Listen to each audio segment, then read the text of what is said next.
Have you ever waited in line for something and then suddenly someone leaves and everyone moves forward? Well, today's challenge is somewhat like this, except with inner tubes in a lazy river. Hello, I'm Mariah, and today we're going to solve this Bebras challenge called inner tubes. Imagine this. After people use a water slide, the inner tubes float along a short, lazy river, and at the end, they line up in a row.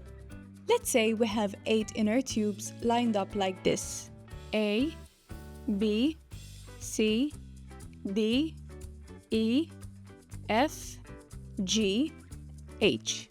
Now here's what happens. When one inner tube is taken out of the water for the next rider, all the tubes behind it move forward one spot to fill the gap.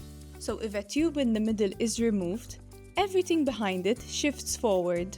Kind of like a queue at a cashier in a supermarket when someone leaves the line.